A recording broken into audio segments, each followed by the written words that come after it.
एक गांव में रुद्र और उसकी पत्नी मीनू रहते थे। उनके पास एक गाय थी।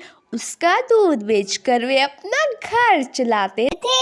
रुद्र जी, आपने दूध निकाल लिया, बेचने कब जाओगे? आज गाय ने दूध कम दिया है। चलो कम ही सही, पर दूध में पानी मत मिलाना। कम ही बेचो, दूध से कम पैसे मिलेंगे, परंतु हम लोगों को शुद्ध दूध तो बेच रहे हैं ना ईमानदारी से। हमारे लिए वो ही बहुत है। चलो ठीक है।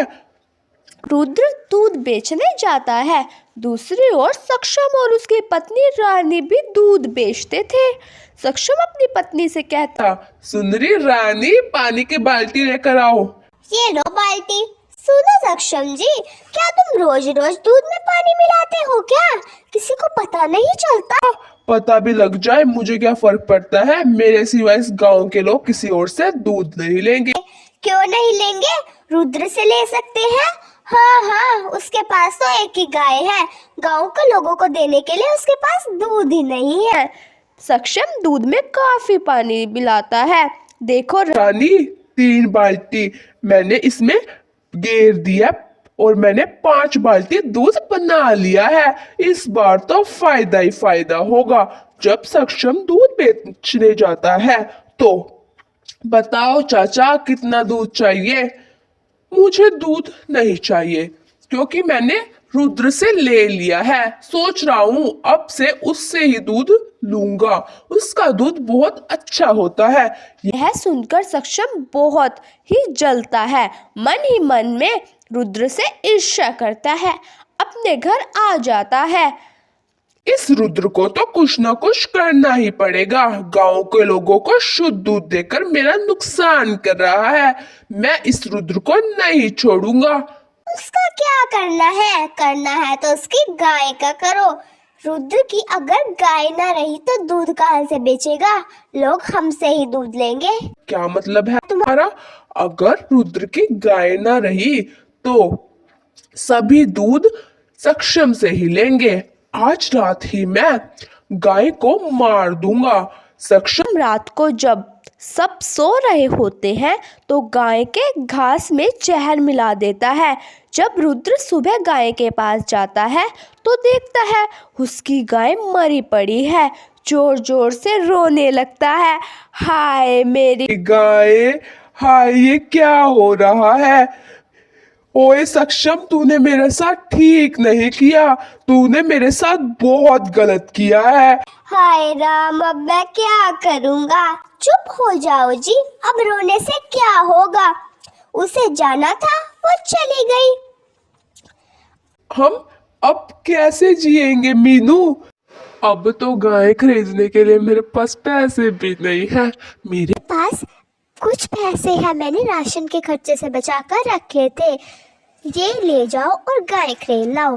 रुद्र को रास्ते में एक बूढ़ी अम्मा मिलती है। जब वो बाजार की तरफ जा रहा था, बेटा मुझे कुछ पैसे दे दो, मेरे पास खाने को कुछ नहीं है।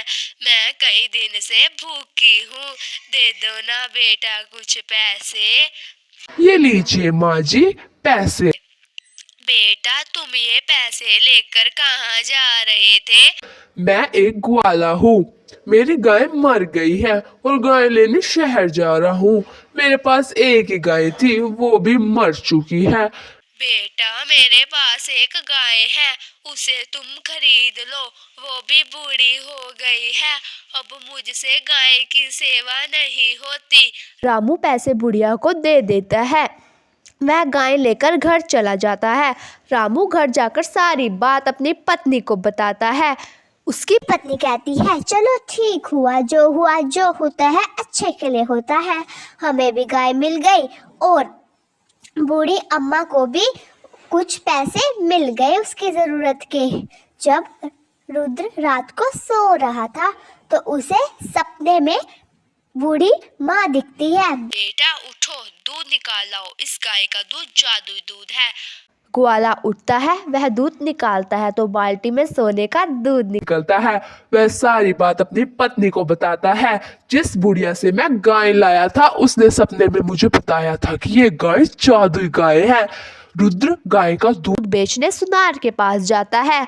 सोने का दूध बेच आता है। जब रुद्र बहुत अमीर हो गया तो वह बहुत धनवान होने के बाद गरीब लोगों की सहायता भी करने लगा। रुद्र को अमीर होते देख सक्षम और उसकी पत्नी बहुत जलते थे, उससे बहुत जेलस होते थे। अब फिर सक्षम और उसकी पत्नी रानी रुद्र की गाय को मारने के लिए जाते हैं। तभी रुद्र वहां आ जाता है।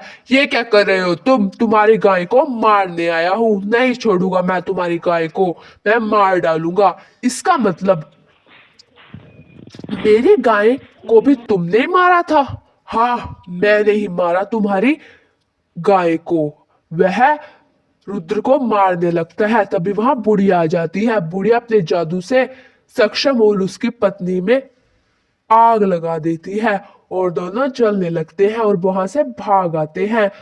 वहां रुद्र और उसकी पत्नी बहुत खुशी खुशी रहने लगते हैं। अब सक्षम उन्हें तंग नहीं करता और सक्षम भी अपनी जिंदगी खुशी खुशी जीता है अपनी पत्नी के साथ।